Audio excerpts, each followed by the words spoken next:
에베소서 1장 같이 보겠습니다. 3절부터 23절인데 3절부터 14절까지를 먼저 같이 읽겠습니다. 한 절씩 교도합니다. 3절부터 14절입니다. 우리 주 예수 그리스도의 하나님 아버지를 찬양합시다. 하나님께서는 그리스도 안에서 하늘에 속한 온갖 신령한 복을 우리에게 주셨습니다.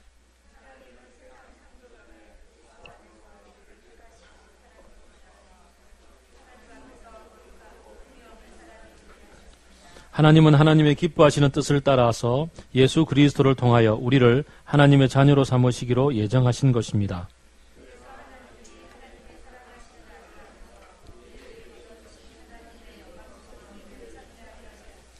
우리는 이 아들 안에서 하나님의 풍성한 은혜를 따라 그의 피로 구속 곧 죄 용서를 받게 되었습니다. 그리스도 안에서 미리 세우신 하나님이 기뻐하시는 뜻을 따라 하나님의 신비한 뜻을 우리에게 알려주셨습니다.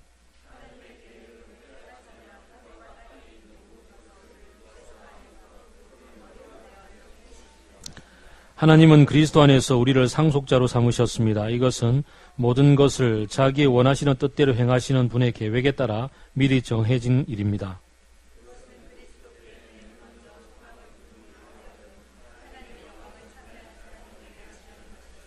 여러분도 그리스도 안에서 진리의 말씀 곧 여러분을 구원하는 복음을 듣고서 그리스도를 믿었으므로 약속하신 성령의 날인을 받았습니다.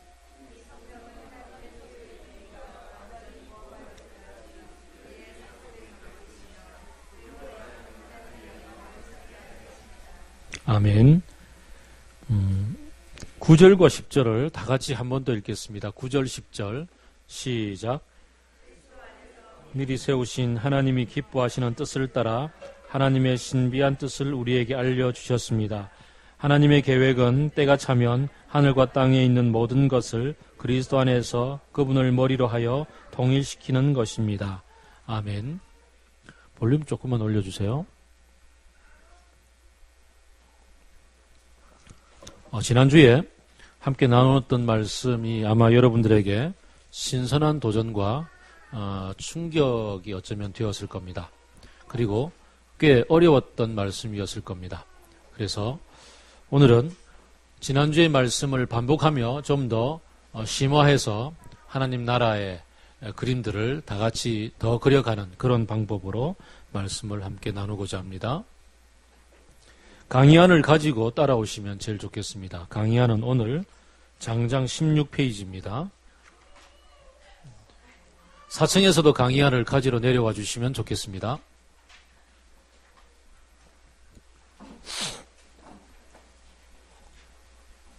언제 끝날지는 모르겠습니다. 16페이지라서.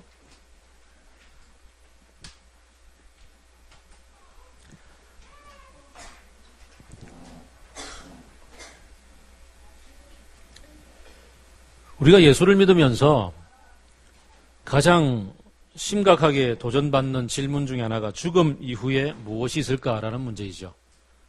죽음 이후에 어떻게 되는가? 우리가 죽어서 천당 간다, 지옥 간다.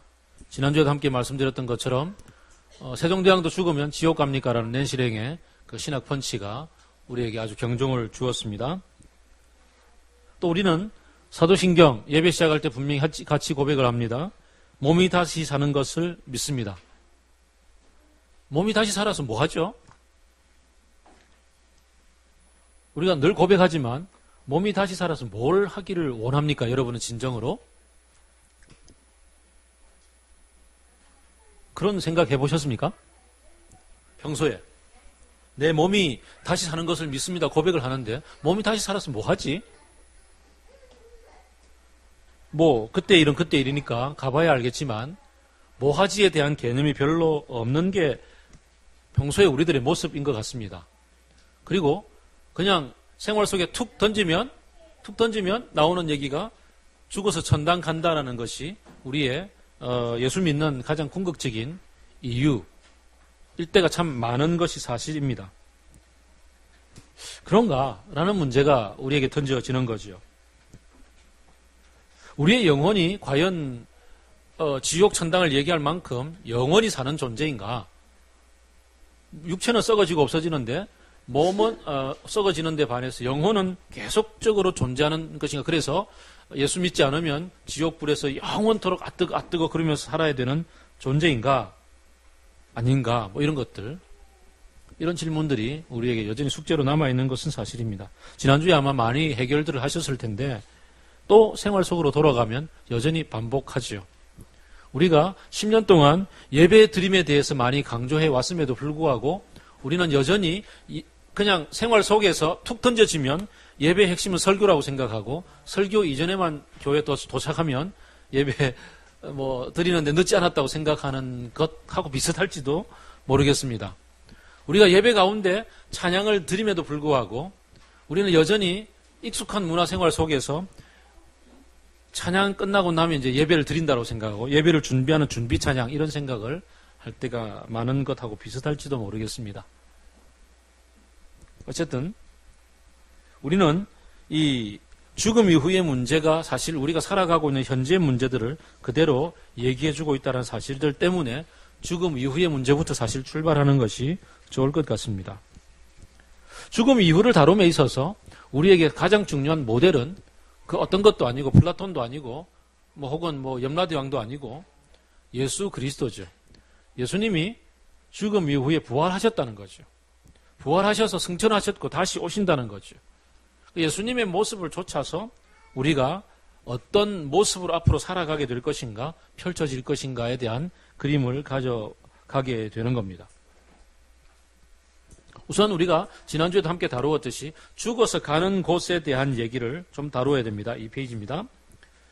죽어서 우리가 가는 곳은 낙원, 지옥 이런 얘기를 많이 합니다.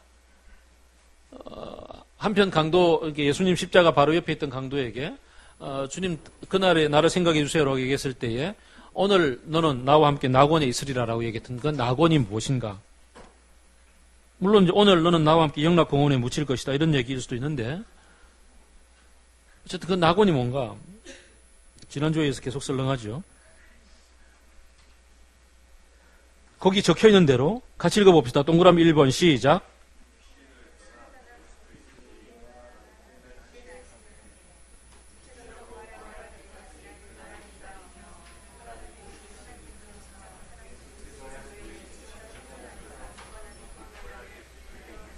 삼 번을 읽어주세요. 시작.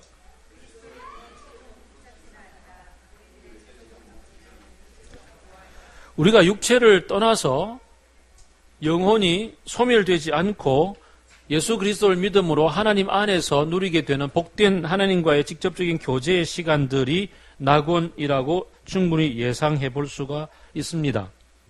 그렇지만 몸이 다시 삽니다. 몸이 다시 살아서 그 다음의 삶을 누리게 됩니다. 그러므로 죽어서 어떤 상태에 머물러 있는 것은 종착지가 아니라는 거죠. 잠시 머물러 있는 상태라는 거죠. 그리고 사실은 더 안타까운 것은 우리가 몸을 떠나서 살고 있기 때문에 우리의 전인격하게 되면 영혼과 몸이 함께 결합되어져 있는 그 상태를 얘기하는데 몸과 영혼이 분리되어져 있는 아픔을 어느 정도는 경험한다는 거죠. 그러므로 몸과 영혼이 분리된 상태가 최종 목적지는 아니라는 사실을 우리는 분명히 알 수가 있습니다. 다시 몸을 입게 되는 그때를 생각해 본다면은 낙원은 예수 그리스도를 믿음으로 죄로부터 벗어난 우리가 하나님 안에서 어떤 영혼의 교제를 누리고 있는 상태이겠지만 중간 단계다는 거죠. 그럼 지옥은 뭔가? 지옥은 지난주에도 충분히 설명을 드렸습니다만은 게헨나라는 이 헬라어 단어는 그 예루살렘 서쪽에 있는 골짜기 이름이라 그랬죠. 흰놈의 골짜기. 거기서 쓰레기 소각장이 있습니다. 소각장에서 불타 없어지는 겁니다. 심판받는다는 뜻의 얘기입니다. 그래서 지옥이 있다 없다라는 얘기들의 사실은 그 예수님이 사용하셨던 그 복음서에서의 용례들은 죽어서 어떤 지옥으로 간다라는 개념보다는 너희들이 하나님의 심판을 받는다라는 측면에서 그 이 게헨나라는 단어를 사용하고 있다는 사실을 기억해야 됩니다. 그래서 죽어서 영원히 우리의 영혼이 사라지지 않고 소멸되지 않고 아뜨거아뜨거 하고 있는 이런 상태가 지옥이라는 것은 어쩌면은 그 좀 왜곡된 개념, 중세의 왜곡된 개념이고 우리나라에서 특히 불교와 관련되어져서 극락과 지옥 뭐 이런 개념하고 연결되어지는 것이지 성경이 지지하는 바는 아니라는 거죠. 그렇다면 지옥에 대해서는 성경이 그렇게 많이 얘기하지 않습니다. 우리가 추측할 수밖에 없습니다. 지옥의 상태가 어떤 것일까? 톰 나이트가 추측하는 부분, 그리고 저도 역시 여기에 많이 동의하는 부분들은 우리가 하나님의 형상으로 지음을 받았는데 하나님의 형상으로 지음받은 우리가 지속적으로 하나님의 뜻을 반해서 살아가게 될 때 점점점 우리의 마음은 완악해지고 점점 하나님이 아닌 것들로 가득 차가는 거죠.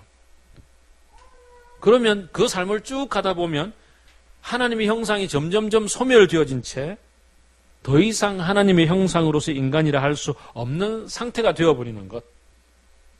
그런 게 어쩌면 지옥을 경험하는 것이 아닐까라고 생각해 볼 수도 있을 것 같습니다.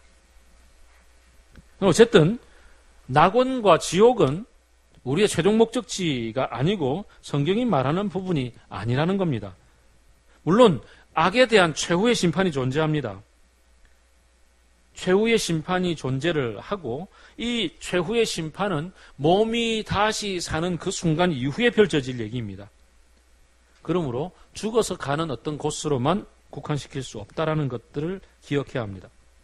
그래서 마땅히 우리가 해야 될 질문은 무엇이냐면 하나님이 예수 그리스도를 통해서 새롭게 지으시는 세상에 대한 질문입니다.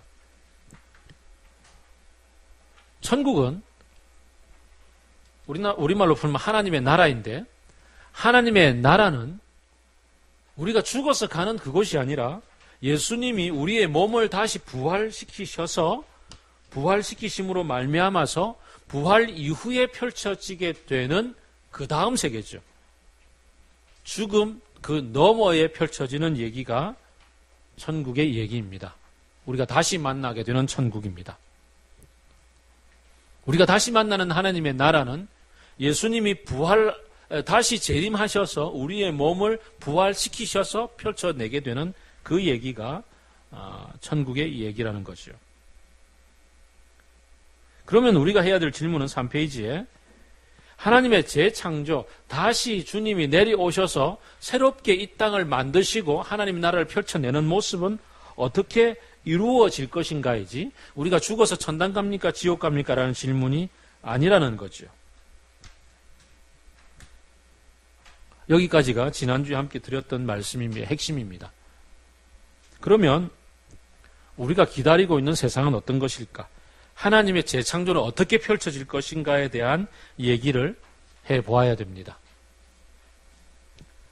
예수님이 재림하셔서 우리의 몸을 다시 부활시키시고 더불어서 이 땅도 새롭게 만드셔서 다시 말하면 새하늘과 새 땅처럼 새하늘과 새 땅이라는 이름으로 만드셔서 우리에게 펼쳐주실 그 나라가 어떤 모습이 될까에 대한 그림을 가지고 있으면 그게 지금 우리가 이 땅을 살아가는데 어떤 영향을 미치게 되는 거죠.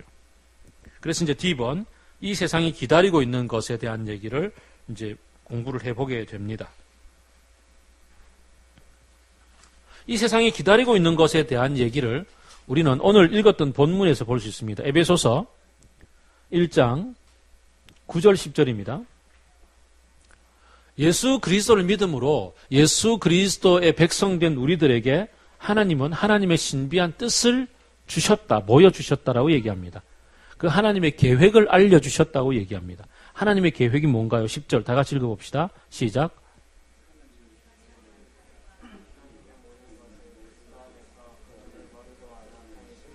하늘과 땅의 모든 것을 그리스도 안에서 예수 그리스도를 머리로 해서 통일시키는 것입니다. 하늘과 땅 전체를 예수 그리스도 안에서 새롭게 통일시키는 하나님의 계획이 그 다음 펼쳐진다는 거죠.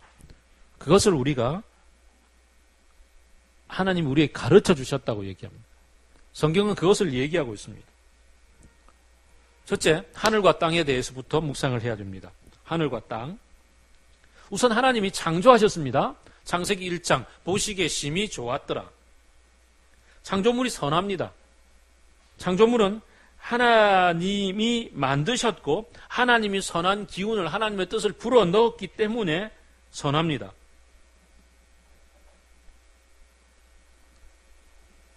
그렇다고 해서 피조물 자체가 하나님은 아닙니다. 하나님이 만드신 피조물들입니다. 그러나 하나님이 속성이 거기에 부어져 있기 때문에 선합니다.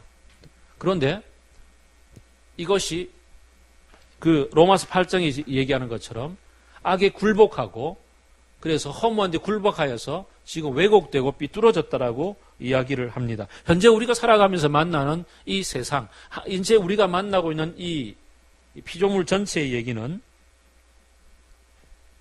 왜곡되어지고 삐뚤어지고 부패하고 있는 것들입니다. 그런데 존재 자체가 악한 것은 아닙니다.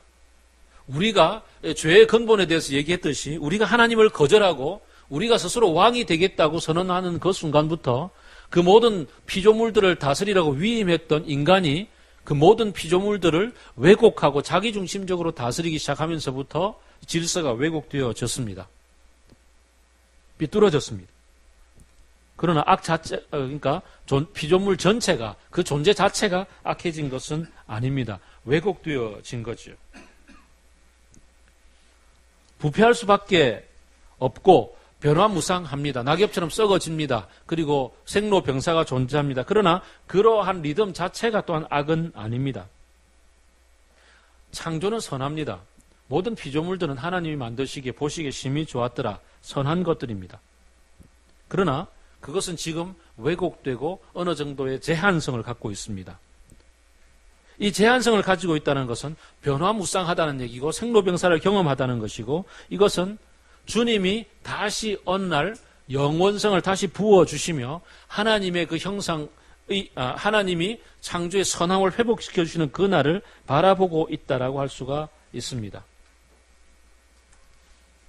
악은 피조물 자체가 악이 아니라 피조물들을 경배하려고 하는 인간들의 그 속성이 악이고 인간들이 자기중심적으로 왜곡시킴으로 벌어진 일들이고 또한 이 땅에서 그 왜곡된 질서들을 아직까지도 붙잡고 있는 그 악의 또 다른 세력, 사탄이라고 얘기할 수 있는 그 세력으로 말미암아서 허무한 데 굴복하고 있는 그런 질서의 왜곡 자체가 악함의 모습이라고 할 수가 있습니다. 에덴 동산에서의 쫓겨남, 왜곡입니다. 창조기에 필연적으로 따르는 덧없음과 부패는 일정적으로 어느 정도 그러한 왜곡과 한정됨 그리고 악한 성질들과 뒤섞여 있는 것들이 사실입니다. 어려운 말을 했습니다.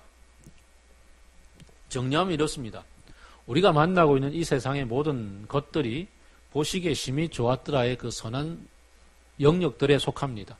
그리고 어느 정도는 왜곡된 자연 질서 속에 굴복하고 있어서 악의 세력에 굴복하고 있어서 왜곡과 제한과 악한 성질들을 공유하고 있다라고 할 수가 있습니다. 최근에 낸 실행의 가장 중요한 또 핵심이 뭐였습니까? 술, 죄입니까? 아닙니까? 이걸로 한 방 또 먹였습니다. 술은 하나님이 만드신 아주 선한 것입니다. 오늘 주보 이면을 볼까요? 시편 104편입니다.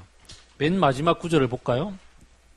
사람의 마음을 즐겁게 하는 포도주를 주시고 얼굴에 윤기가 나게 하는 화장품을 주시고 사람의 생명을 든든하게 하는 먹을거리도 주셨습니다. 누가 주셨다고요? 하나님이 주신 거라고요. 술을 하나님이 만들어서 인간의 마음을 즐겁게 하라고 주신 거란 말이죠. 술을 마시고서 인간의 마음이 즐거워지는 것, 다른 말로 하면 취하는 것, 취함을 통해서 즐거워지는 것은 하나님이 우리에게 주신 선함의 영역 속에 포함되는 거란 말이죠. 그러나 동시에 이 술이 지니고 있는 이 취함은 동시에 악으로 말미암는 왜곡의 기능도 하지요. 술 자체가 선하다 악하다가 아니고 술이 지니고 있는 이 취함의 기능, 마음을 즐겁게 하는 선한 하나님의 속성도 있는가 하면 사람의 이성과 감성을 마비시켜서 엉뚱한 것으로 가게 만들어버리는 악한 속성도 동시에 있단 말이죠. 선함은 하나님의 만드신 방향을 바라보는 것이고, 악함은 하나님의 그 만드신 방향을 왜곡시켜서 자기중심적으로 혹은 딴 곳으로 끌고 가버리는 것이 악함이지요. 창조물 자체가 선하다 악하다의 문제에서 악한 것이라고 얘기할 수 없다는 겁니다. 어쨌든 하나님은 에베소서 금방 1장 10절에서 얘기했던 것처럼 이 모든 피조물들이 왜곡되고 삐뚤어진 것에 굴복하고 있는 이 현실들, 생로병사를 경험하며 썩어지며 종로로 타고 있는 것들로부터 벗어나서 온전한 하나님의 창조 때의 모습을 회복하는 그런 계획들을 가지고 계신다는 거죠. 이것이 바로 구속입니다. 구속은 노예에 속박되었던 것을 해방시키는 것입니다. 예수 그리스도가 이 땅에 몸을 입고 오셔서 이 땅에서 악의 세력을 십자가에서 멸하심으로 말미암아서 예수 그리스도의 부활과 동시에 그 모든 것들이 회복되어지는 길을 열어주시고 우리에게 제시하셨다는 거죠. 그래서 구속은 창조계를 손상시키고 왜곡시키는 악의 문제를 십자가에서 해결하셨기 때문에 그 이후에 다시 회복의 질서를 만들어 가시는 거죠. 이걸 재창조라 그러는 거죠. 보라, 이전 것은 지났으니 새 것이 되었도다라고 해서 우리 자체도 새로운 존재를 입어가고 있는 새 재창조의 길 속에 놓여 있음과 더불어서 모든 피조물들도 그 재창조의 길 속에 있는 겁니다. 그런 모습들을 성경에서는 여러 가지 이미지로 설명을 합니다. 파종과 추수. 이제 심었으니 이제 추수할 때 새로운 곡식들을 보게 될 것이다 라는 얘기. 그 다음에 승리의 전쟁. 하나님이 최후의 전쟁을 이끌고 오셔서 악을 심판하시고 정리하시고 최후의 승리를 하실 것이라는 것. 그리고 이 땅을 하늘이 통치하시는, 그 당시 로마 시대에 식민지 개념이 있었기 때문에 로마가 유대를 식민지로 통치하듯이 하늘이 이 땅을 통치하시는 그런 식민지의 개념에 대한 얘기. 그 다음에 모든 만물들 안에 하나님이 거하신다라는 그러한 만유 안에 계실 하나님에 대한 얘기. 그 다음에 로마서 8장이 얘기하는 것처럼 현재 모든 것들이 신음하는 것으로부터 벗어나서 재창조, 하나님의 아들들이 나타나서 새로움을 입는 것에 대한 설명. 그 다음에 계시록에서 얘기하는 것처럼 새하늘과 새 땅이 내려와서 어린 양의 혼인잔치로 펼쳐지는 것들, 이런 그림들 전부 다가 이전 것들을 새롭게 만드시는 하나님의 계획에 대한 설명이 펼쳐지는 거죠. 7페이지입니다.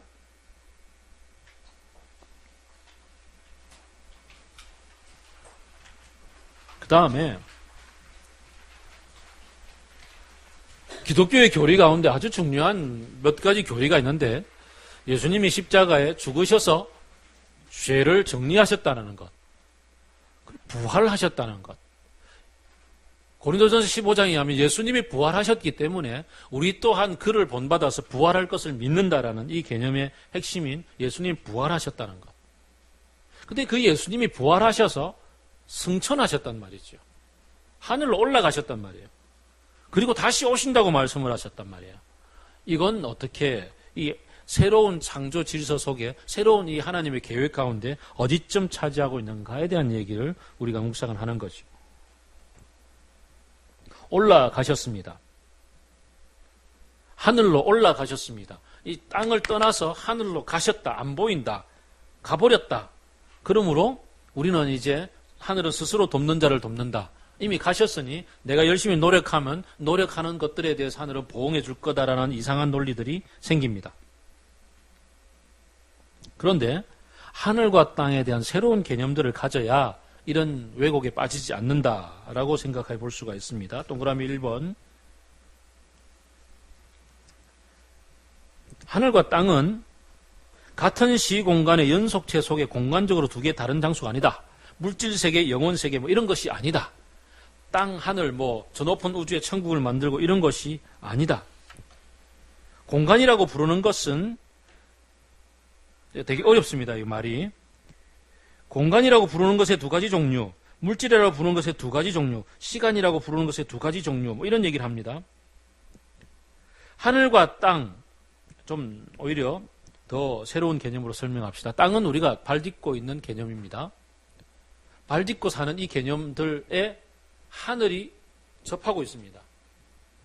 그렇죠, 그죠? 하늘은 땅에 접하고 있는 새로운 영역, 새로운 공간, 새로운 공간이라기보다도 어떤 새로운 영역입니다. 오히려 그 차원으로 설명하면 더 좋을 것 같습니다. 지금 우리는 3차원 속에 살고 있습니다. 우리는 같은 시간에 다른 공간에 동시에 존재할 수가 없습니다. 그렇죠? 그런데 제가 자주 설명하듯이 우리가 이해하는 차원으로 설명을 해봅시다. 여기에 분명히 입체입니다만은 개념상으로 선이라고 봅시다. 선은 입체가 아닙니다. 점으로 구성되어져 있습니다. 그렇죠, 그죠? 점으로 구성되어져 있고 우리는 공간 속에 존재합니다. 그러면 공간에 어디에서든지 한 점에 접할 수가 있죠.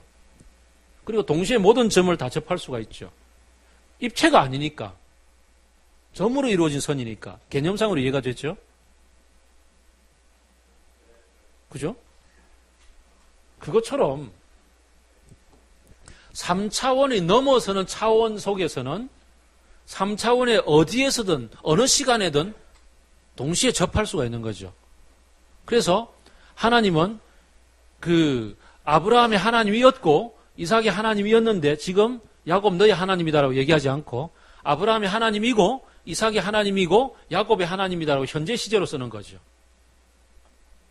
하나님으로서는 예수님이 승천하셔서 하늘에 계시는 하나님으로서는 시공간의 제한을 살고 있는 우리들의 역사와 무관하게 과거, 현재, 미래 전부 다를 동시에 접할 수 있는 그런 상황 아래 놓이게 되는 거죠. 이해가 되십니까? 예수님이 승천하셨다는 얘기는 몸을 입고 올라가셨어요. 몸을 가지고 올라가셨어요.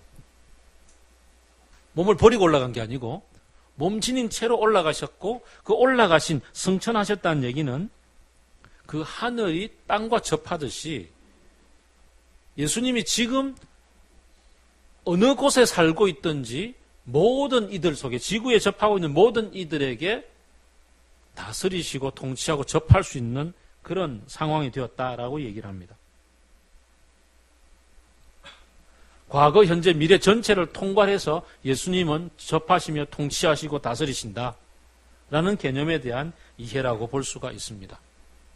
되게 좀 어려운 설명을 했습니다만 하늘로 올라갔다는 얘기가 사라졌다는 얘기가 아니라 그 반대라는 얘기죠.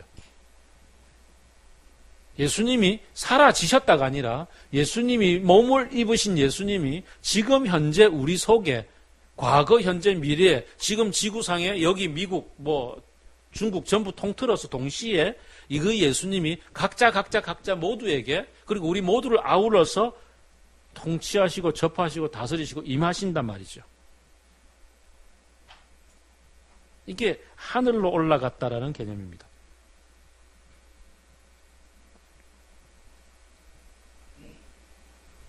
매우 중요한 얘기죠. 사라지신 분이 아니라 이분이 지금 우리 모두에게 동시에 접하고 계시며 만나고 계시며 임하시고 계시며 다스리고 계신다. 이 얘기는 매우 중요합니다. 예수님이 승천하셔서 지금 눈에 안 보인다라고 얘기하면 예수님의 대리자로서 교회가 존재합니다. 그리고 예수님의 대리자로서의 교회의 위계 질서가 존재하고 그래서 교황 무엇을 혹은 교황이 예수님을 대신하는 그런 가톨릭 교회가 가톨릭 교리가 나오게 되는 겁니다. 교회 이름으로 모든 것들을 행하게 되는. 그런데 예수님이 지금 이곳에 모두를 다스리고 계시면 만인 제사장의 얘기가 되죠. 모든 사람은 예수 그리스도 앞에 직접 다스림을 받고 예수 그리스도 앞에 무릎을 꿇고 예수님의 다스림 앞에 순종하고 복종할 수밖에 없게 되는. 그래서 그의 종됨 받아들일 수 있게 되는 거죠. 승천이 사라짐이 아니라 오히려 새로운 어떤 질서 상태에 계신다라는 것으로 우리가 설명할 수가 있겠습니다. 그러면 재림은 뭔가?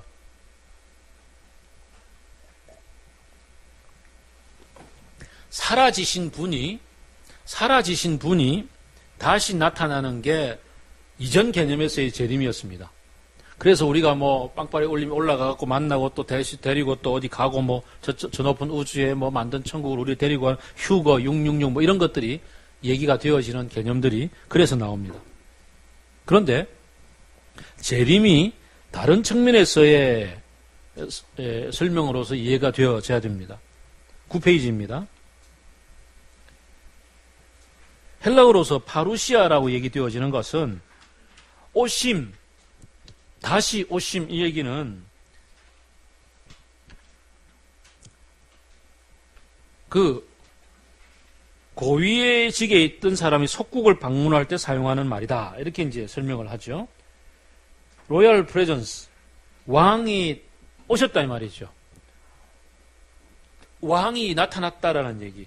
예수님은 지금 사실 몸을 입고 계셨던 그분이 몸으로는 우리와 직접 만나는 부분에 있어서는 좀 제한성을 가지게 되는, 그러나 영적으로 우리가 함께 만나고 계시는 이런 아주 중간 단계의 긴장 속에 있습니다. 우리가 현재 예수님과의 만남이라고 한다면 몸으로서 예수님을 직접 만나지는 못하잖아요. 승천하신 예수님을 만난다는 할 때는. 근데 이분이 몸을 입고 나타난다는 거죠. 이런 거와 비슷합니다. 지금 우리가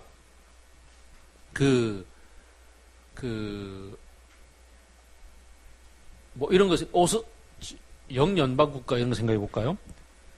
영연방 하게 되면 영국 연방 국가, 그러니까 오스트레일리아가 영연방 맞죠, 그죠? 오스트레일리아가 영연방 국가입니다. 자치적으로 열심히 잘 살아갑니다. 근데 영국 여왕이 오스트레일리아를 방문한다고 할 때 어떻게 됩니까? 왕이 오는 거잖아요. 오스트레일리아에 현재는 살지 않았지만 영국에 살고 있었지만 오스트레일리아에 왕이 나타나는 거잖아요. 그러면 식민지 하에 있던 모든 사람들이 전부 다 나가서 왕을 맞이할 수밖에 없는 거잖아요. 왕이 오니까 왕이 행차시에 뭐 안방에서 그대로 피우고 있다가 왔나 이럴 수는 없잖아요. 오셨습니까? 성문 밖까지 나가야죠. 우리가 공중에서 주를 뵙는다 뭐 이런 얘기들 할 때는 성문 밖으로 나가서 맞이하는 그런 얘기들에 사용되어집니다. 지금 이 땅에서 어떤 일들이 펼쳐지고 있습니까?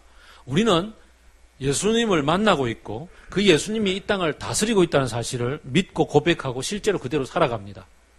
그런데 믿지 않는 많은 사람들은 어디 있냐? 누가 다스려? 이런단 말이죠. 실제로 눈으로 안 보이니까. 왕이 어디 있어? 이런 얘기 한단 말이죠.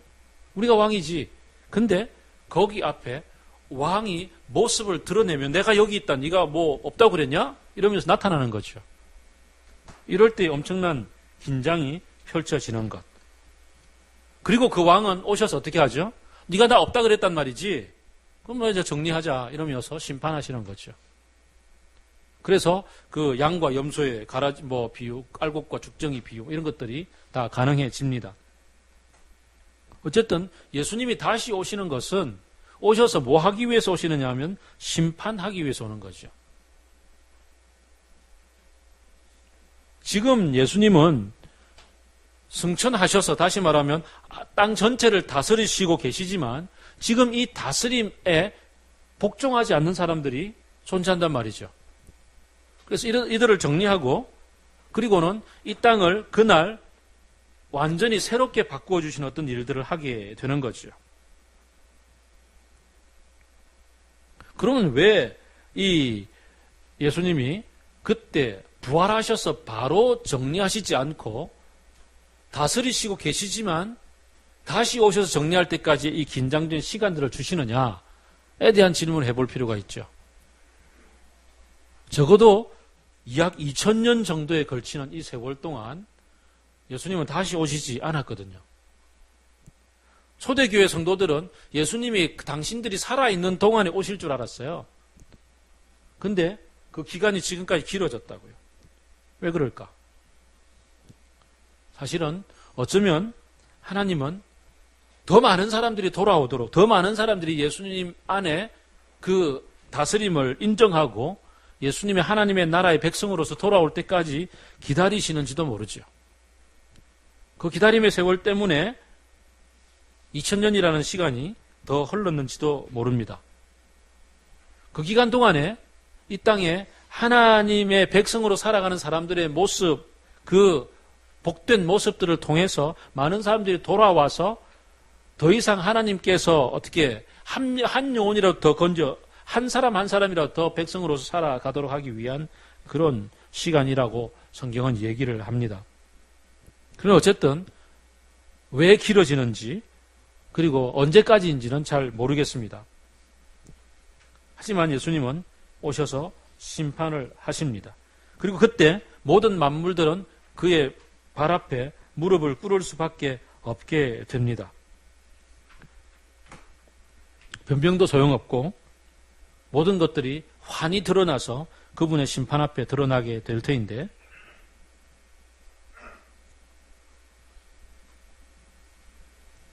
그리고 땅과 하늘과 모든 것들을 새롭게 바꾸시며 더 이상 이제 악에게 기회를 주지 않고 악이 틈타지 않도록 악을 정리하시며 그리고 온전한 하나님만 다스리시는 상태로 만들어 가시는 회복의 시간을 펼쳐내실 거라는 거죠. 여기까지가 우리가 알고 있는 그림입니다. 그러면 11페이지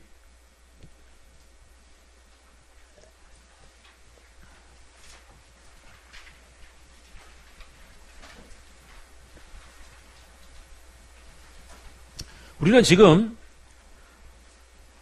예수님이 부활하셔서 땅과 하늘의 모든 권세를 가지시고 이 땅을 승천하셔서 다스리고 계시는 현장 속에 살고 있습니다. 그러면서 주님이 다시 오셔서 모든 것들을 심판하시는 그날을 기다리며 살아갑니다. 그러면 우리가 그 기간 동안에 무엇을 할 수 있을까요?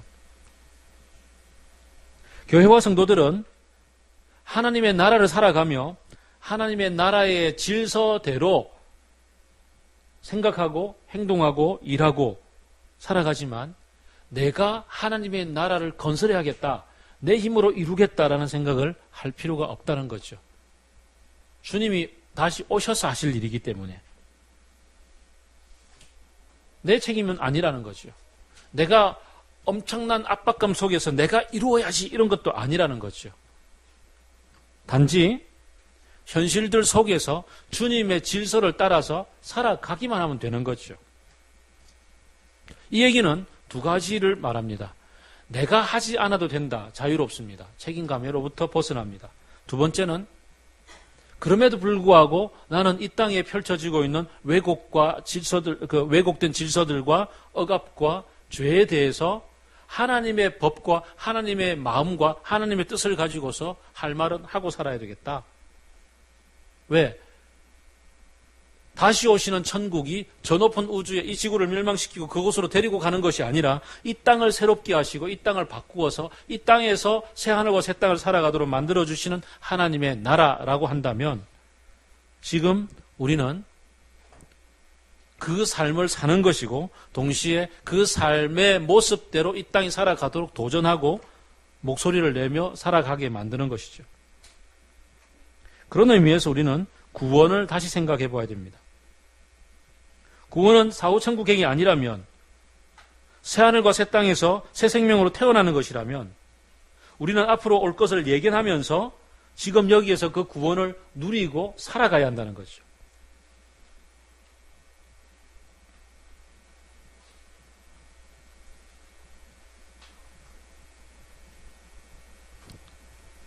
하나님이 새롭게 만드는 질서가 지금 이미 시작이 되었고 그 시작된 것에 우리가 동참하고 있다면 우리가 그 시작된 삶을 살아감에 있어서 어떤 법을 따라 살 것인가, 지난주에 충분히 말씀을 드렸습니다. 그 해방된 공간에 살아가면서 그 일제시대 때 그 일본 돈을 쓸 것인가 달러를 살 것인가에 대한 문제를 충분히 말씀을 드린 적이 있습니다. 우리가 어떤 질서를 따라 살 것인가에 대한 그림을 가지고 살아가야 합니다. 어떤 그림?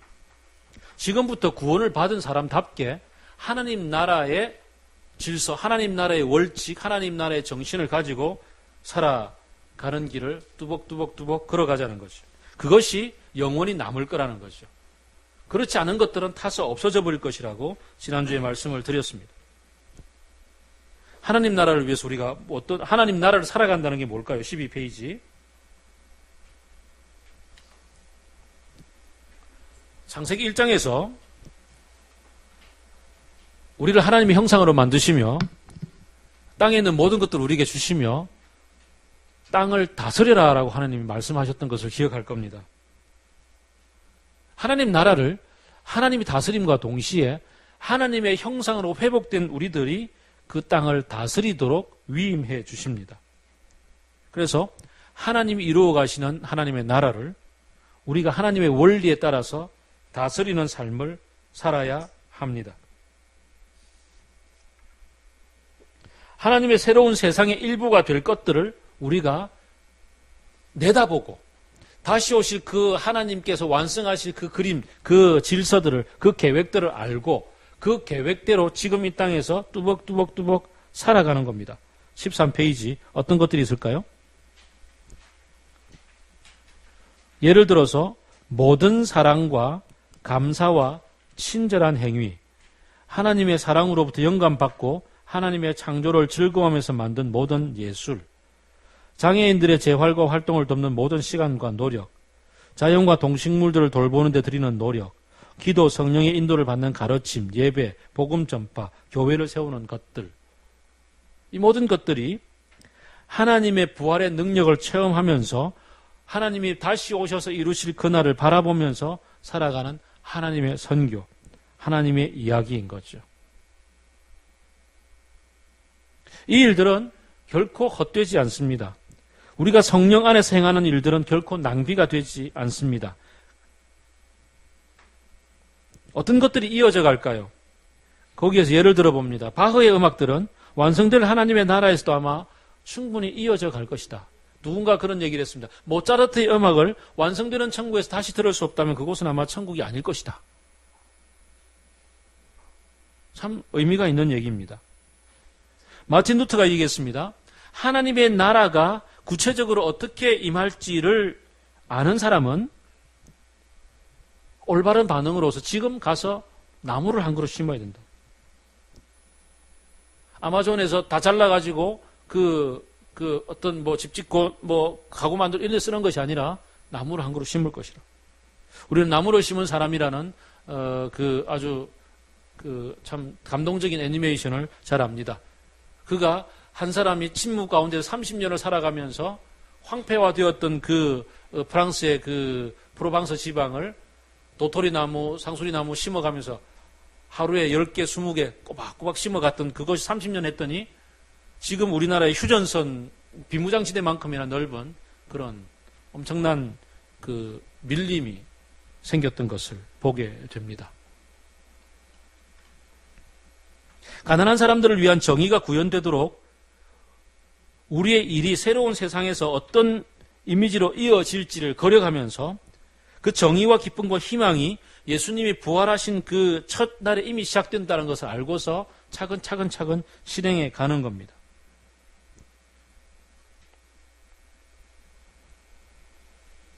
이게 우리가 하나님 나라를 살아가는 이야기들입니다. 14페이지입니다.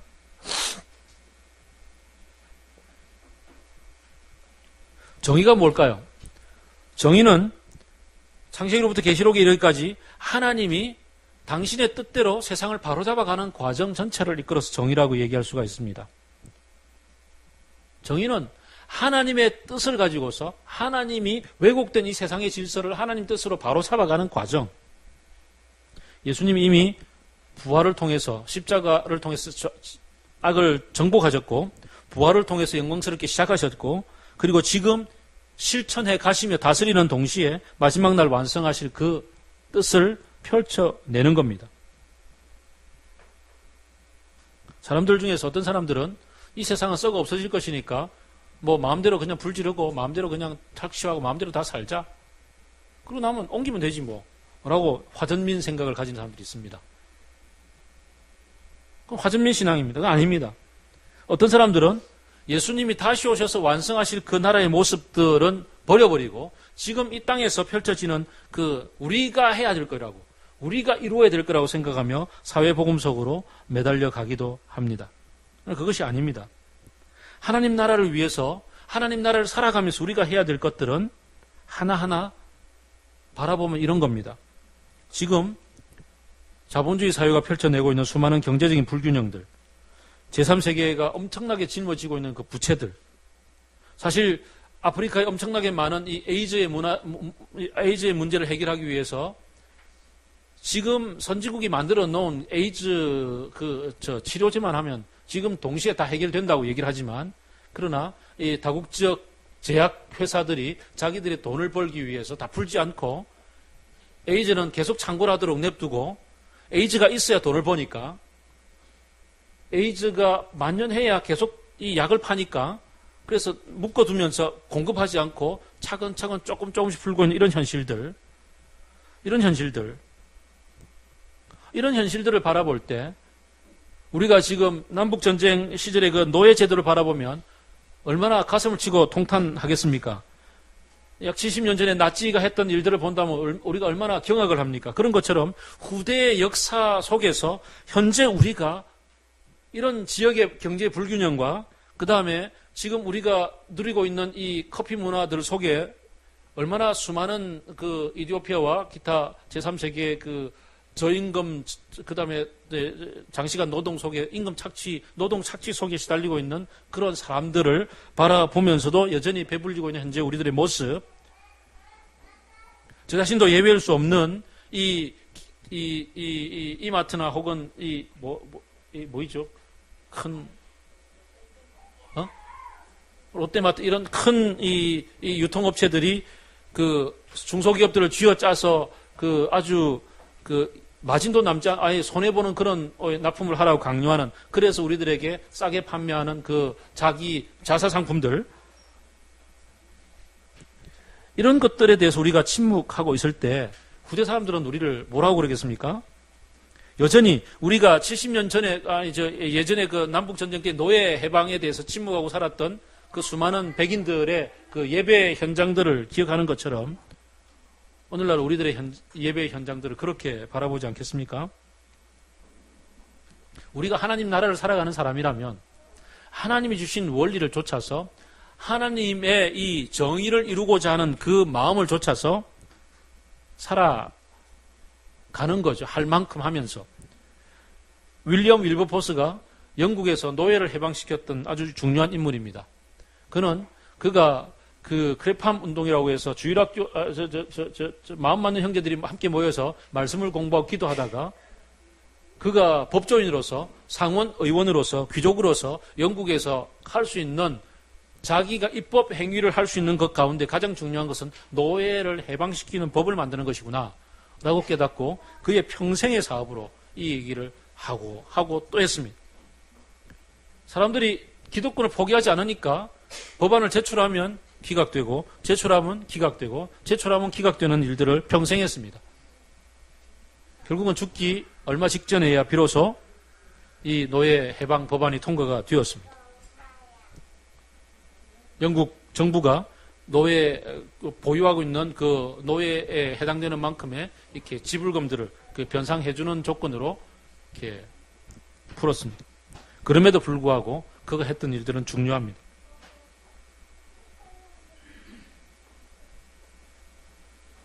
우리가 지금 할 수 있는 만큼의 일들을 찾아서 포기하지 않고 꾸준히 하지 않는다면 주님이 다시 오셔서 우리들에게 너희는 결국은 나무와 지푸라기와 나무와 지푸라기와 또 하나 더 뭐지?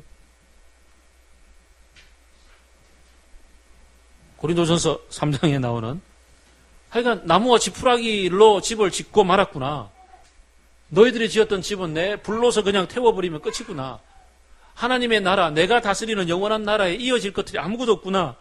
라고 이야기할 수밖에 없는 것들밖에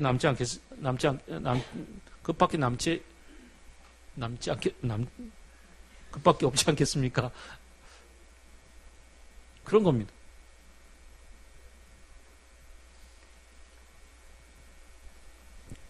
물론 우리가 완전하게 다 할 수는 없습니다. 하나님이 그날 온전하게 이루어 가십니다. 그러므로 우리는 우리의 제한성과 우리의 한계들을 인정하고 고백할 수밖에 없습니다. 그럼에도 불구하고 우리는 포기하지 않고 가는 거죠. 왜? 그게 하나님이 우리에게 주신 일이기 때문에.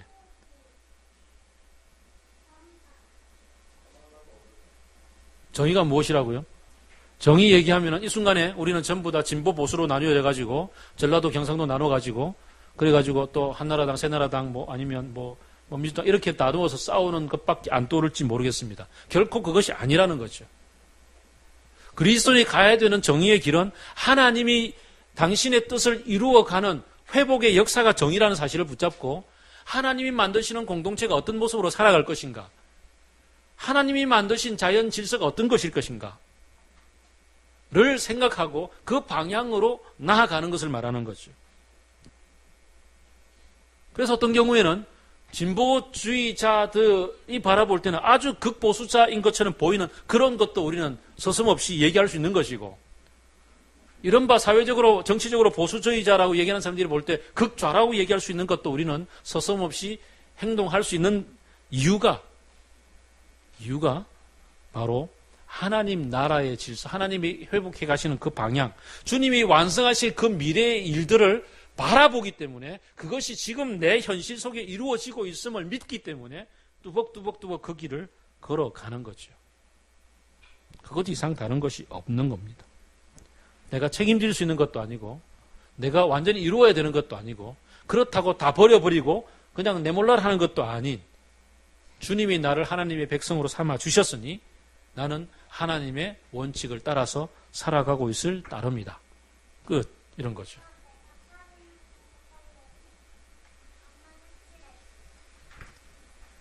그러면 또 다른 요소도 존재합니다.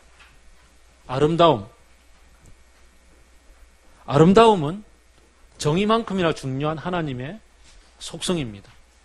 하나님은 참 멋진 분입니다. 하나님이 자연 질서를 그냥 이렇게 순환 과정으로만 생각한다면 이렇게 봄에 멋진 꽃들의 형형색색을 만들 이유가 없고 가을에 형형색색의 단풍을 만들 이유가 없습니다. 그냥 때가 되면 뚝 떨어져 썩으면 되고 때가 되면 그냥 열매 맺으면 되고 뭐 그런 건데, 형형색색의 아름다움을 주시는 이유가 뭘까요?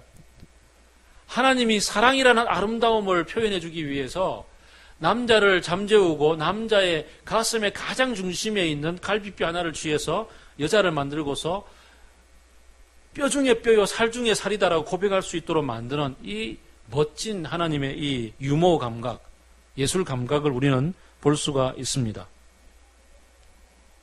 그 김병만의 정글의 법칙 보면 그 바다에 갔을 때 그 엄청나게 멋진 그 색깔들 보지 않습니까? 바다의 색깔들, 바다 밑에 색들을 볼 수 있지 않습니까? 그걸 만드신 분이 하나님이십니다.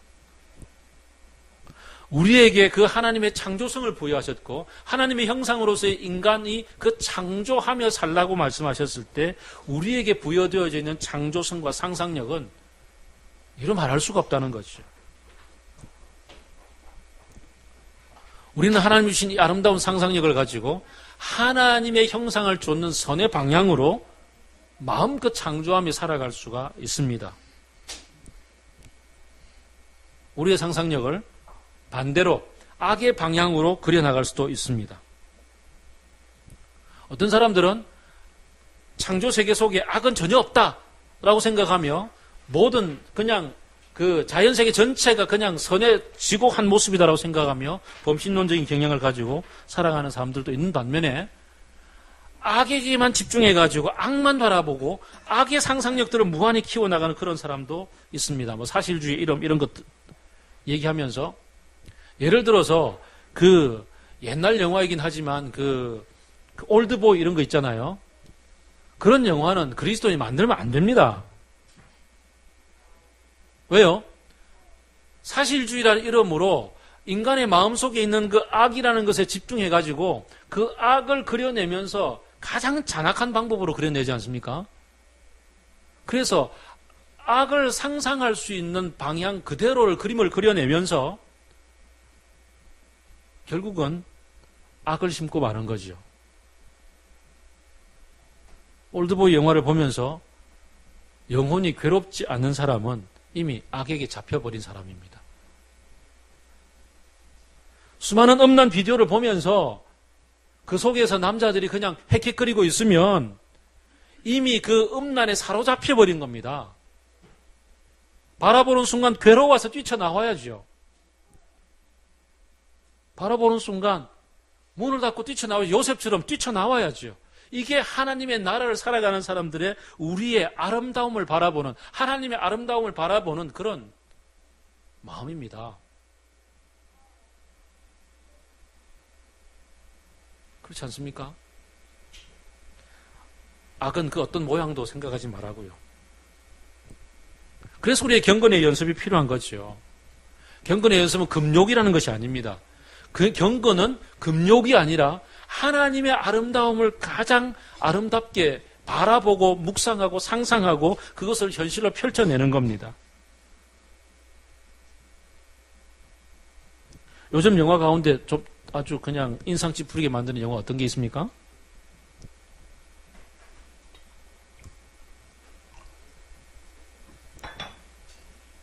이럴 때 얘기하면 안 되겠다는 사실을 잘 아는 모양이죠.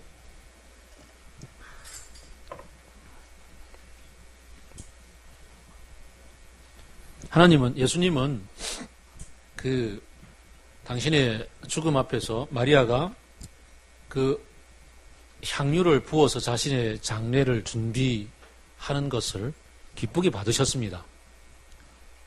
누군가가 그걸 팔아서 가난한 사람들에게 나누어 주었더라면 좋았을 텐데 얘기할 때 아니다. 가난한 사람은 너희들 가운데 늘 있지만 나는 항상 있는 것이 아니란다. 그러며 이 마리아가 향유 드리는 것을 받으셨습니다. 아름다움은 이런 것입니다. 자주 제가 예를 들지만 서울에서 제가 있었던 한 교회, 그곳에서 얼마나 금욕적이었냐 그러면 본당에, 그러니까 예배당에 꽃을 두는 것을 사치라고 생각하고 금했습니다. 어느 장로님이 양재에서 꽃 화원을 했습니다. 화원, 비닐하우스에서 화원.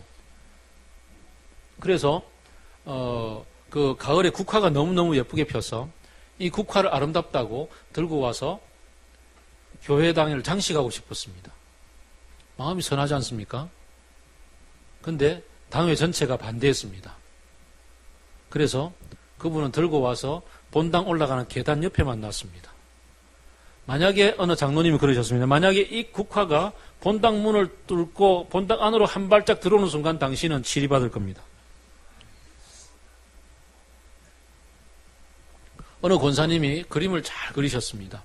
그분이 본당 올라가는 계단의 그 계단 옆에 이렇게 삼각형 그 계단 옆에 그 벽 있잖아요. 거기다가 열심히 그림을 그렸습니다. 그랬더니 보시는 분들이 전부 다 어떻게 이렇게 낭비할 수 있느냐. 이 그림 그리는 돈이었으면 몇 명을 구제할 수 있을 텐데 당장 지우시오. 그래서 다시 페인트 가져와서 지웠습니다. 요즘 저 감천 마을 이런 데 가면 오히려 벽화 그리고 있는데 저기 통영에 가면은 그 동피랑에 가면은 세계적으로 유명한 이제 벽화 그림들 인해서 그 아주 재개발되는 아주 옛날 쓰러져 가던 집들이 관광 명소가 될 만큼 아름다움을 선사하고 있는데 그리스도인으로 산다는 것은 금욕으로만 매몰되는 것이 아닙니다. 아름다움을 누릴 수 있어야 됩니다. 요즘처럼 이렇게 멋진 벚꽃이 핀 날 저녁에 형제 자매들이 어울려서 벚꽃 밑에서 함께 치맥을 시켜서 맥주 위하여 한잔하는 것은 아름다운 일입니다. 아닌가?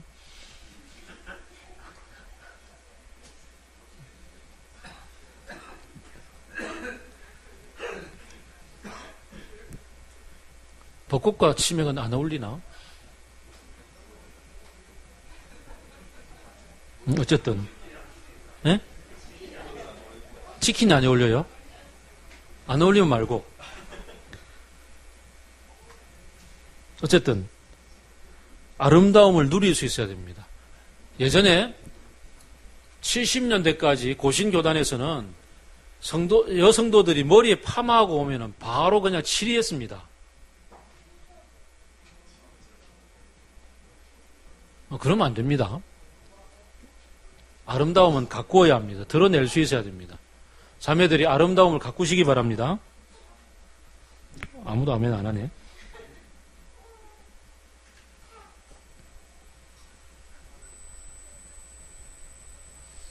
아름다움이 무엇인지, 아름다움은 결국 사랑으로 이어집니다. 사랑이 가장 아름다움의 극치인 것 같습니다. 하나님은 사랑이시다. 사랑함으로 표현하는 모든 것들이 가장 아름답습니다.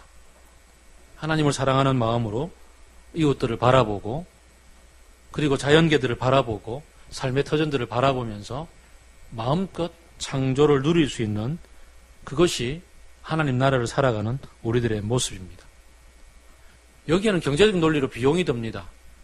비용은 결국은 이웃들과 더불어 살아감에 있어서 나눌 수 있는 것들을 포기하고 아름다움을 누리는 것에 사용해야 된다는 그런 일들도 포함되어집니다. 여기서 이제 우리는 갈등이 생깁니다. 고민이 생깁니다. 이 고민들은 창조적인 고민입니다. 우리가 아름다움을, 이 자본주의 사회 속에 살아가면서 아름다움을 누리기 위해서 드는 비용을 어느 정도로 할 수 있을 것인가? 이것은 사랑의 기준으로 바라볼 수 있습니다. 이웃들을 사랑하는 마음과 자연을 사랑하는 마음과 아름다움을 사랑하는 마음이 조화를 이룸으로 해서 그 속에서 결정할 수 있고 결단할 수 있고 때로는 절제할 수 있고 때로는 누릴 수 있고 이 모든 것들이 사랑 안에서 하나님과 더불어서 이루어질 수 있는 결정이라고 보여집니다. 이왕 시간 늦었으니까 하나만 더 예를 들면 저와 제 아내는 결혼식 사진을 보기를 참 힘들어합니다. 저희의 결혼식 사진. 비용을 절약하기 위해서 참 가장 싼 곳에 가서 했더니 사진이 그냥 엉망이 되었습니다. 신랑도 화장해야 된다 그래가지고 화장을 했는데 제 사진을 보시면 알겠지만 해골 바가지 같습니다. 여기만 허옇고 결혼식 사진을 이렇게 찍어서 볼 때마다 가슴 아프게 만들고 가장 아름다워야 될 신부를 엉망으로 만들어 놓은 사진을 보면서 참 가슴 아파야 된다면 이 아름다움을 추구하는 데 드는 비용을 절약했던 처참한 결과를 20몇 년간 봅니다. 이러지는 말자는 거죠. 어쨌든. 또 하나를 예를 들어 봅시다. 전도가 뭘까요? 전도는 아직도 우리를 부담스럽게 만드는 말입니다. 예수 천당 지옥 불신을 외쳐야 될 것 같고 달리는 지하철 속에서 막 외치고 다녀야 될 것 같고 참 아직 개척한 지 10년이 지난 우리 교회는 전도지 한 장을 안 만들었는데 괜히 전도하면은 부담스러워지는 것이 사실입니다. 진짜 전도가 뭘까요? 진짜 전도는 하나님이 왕이 되셔서 다스리고 계신다는 사실을 드러내는 거죠. 하나님이 왕되심을 드러내므로 하나님의 왕되심을 이렇게 부정하고 살 때 어떤 처참한 결과가 드러나는지를 역시 동시에 보여주는 거죠.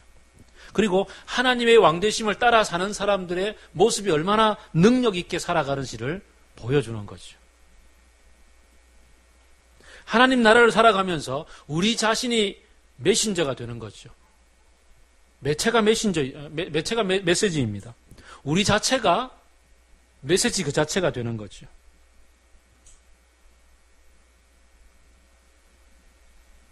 교회가 성도들의 삶이 지역적으로, 지구적으로, 그리고 공동체 속에서 하나님의 정의를 추구하고 살아가고 있는 적극적인 모습들을 보여주고 하나님의 선한 창조가 얼마나 아름답게 펼쳐질 것인가에 대한 그림들을 보여주고 누리고 사는 모습들을 보여주게 될 때 공동체 생활이 그런 모습들을 담보해내고 있을 때 그럴 때 옆 사람들은 질문을 하게 마련입니다. 어떻게 그렇게 살 수 있니? 그럴 때 입을 열어 얘기할 때 이것이 능력이 되는 겁니다. 예수 천당 지옥 불신 그리고 심리적으로 예수 믿으면 복 받아 그냥 잘 될 거야 매사가 잘 될 거야 그렇게 해서 이른바 명목적인 그리스도인들을 양산했던 결과 오늘날 이 땅에 그리스도인이라고 얘기하는 사람들 그리고 교회라고 얘기하는 곳들이 자본주의 사회의 그 썩어 부패하는 모습보다 더 심각한 부패성들을 드러내고 있는 것들을 얼마나 많이 봅니까? 이 땅에서 제대로 아주 평가받았던 교회 중에 하나가 요즘은 그 담임 목사가 성도들을 세상 법정에 고발하고 있는 이런 썩어진 모습들을 보이고 있을 때에 전도, 매체가 메시지인데 이런 매체들을 접하고 사는 수많은 안 믿는 사람들이 어떻게 예수 믿겠다고 다가올 수 있겠느냐 말입니다.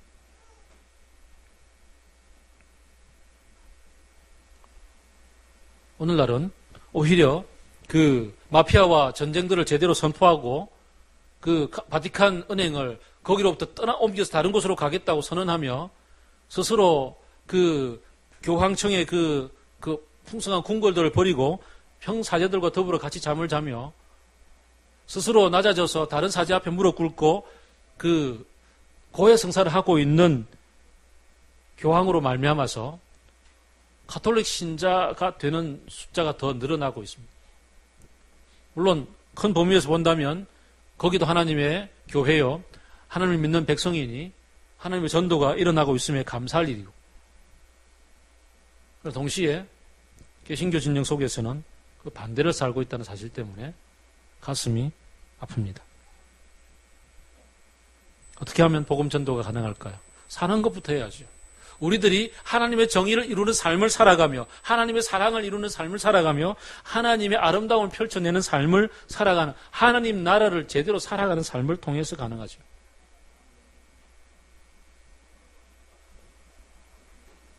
이게 우리들을 긴장하게 만듭니다.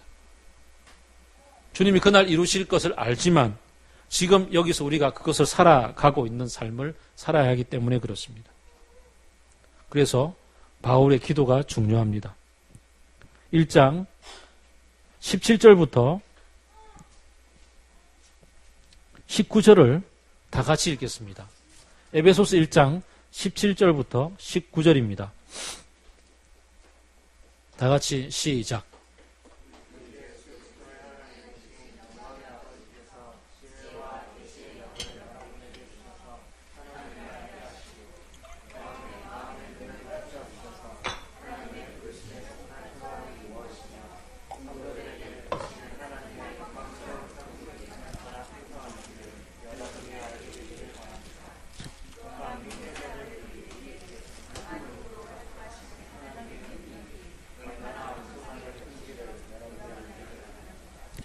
예수님이 승천하셔서 지금 우리를 다스리고 계십니다.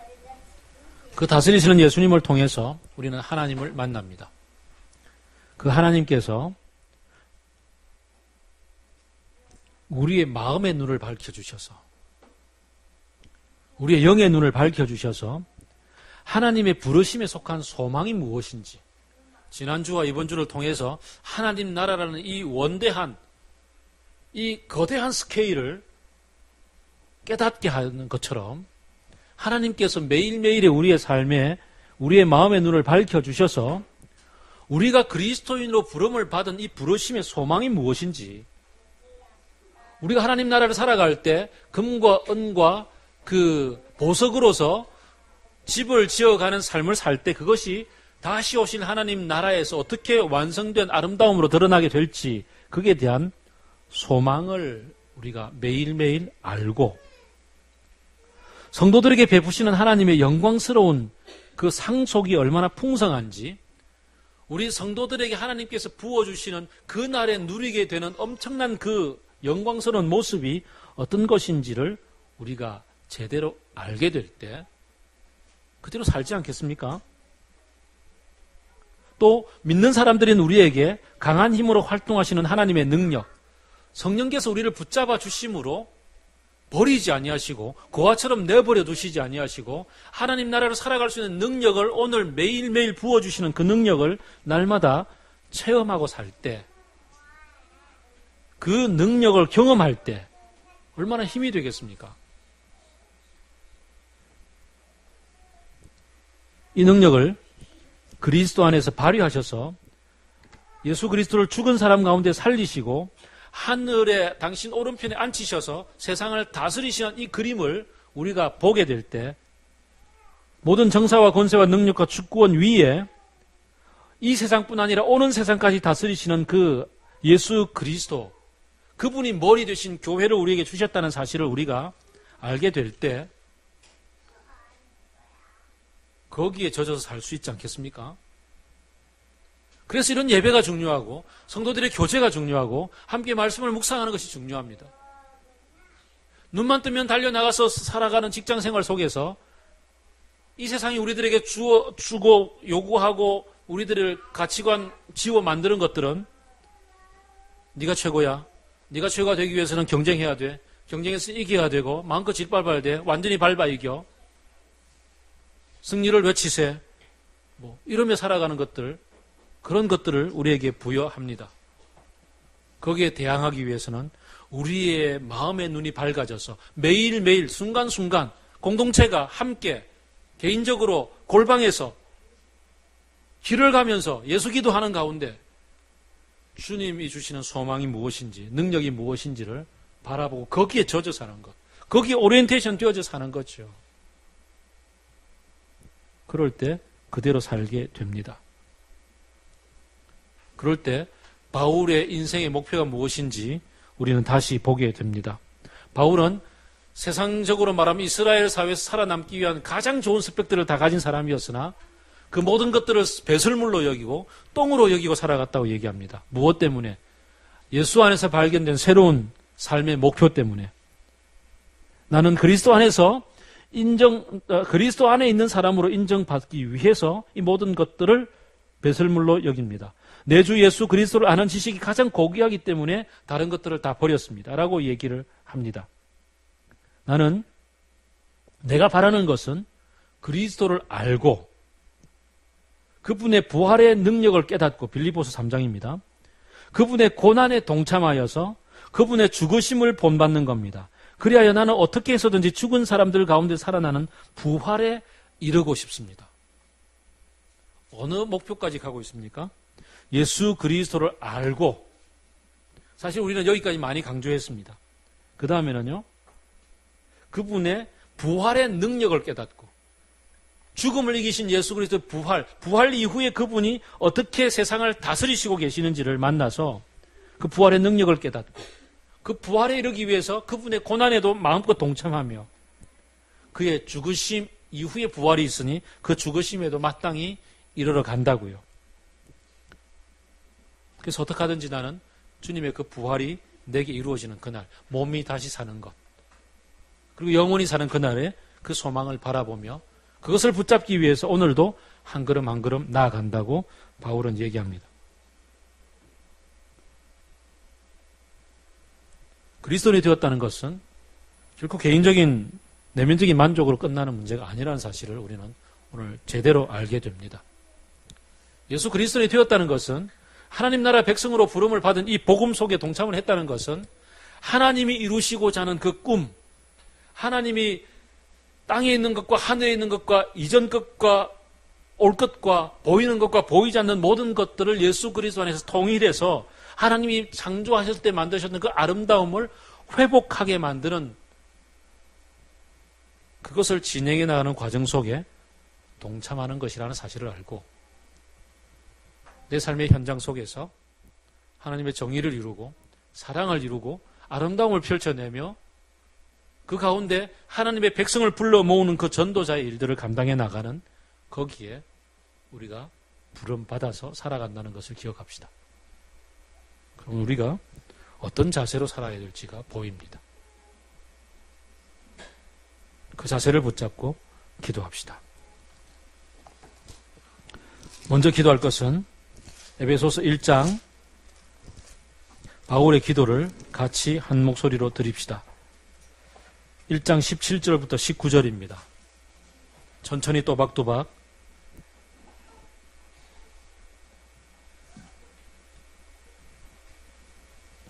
여러분에게를 제게 주셔서 라고 이렇게 저로 바꾸어서 같이 읽음으로 기도하겠습니다.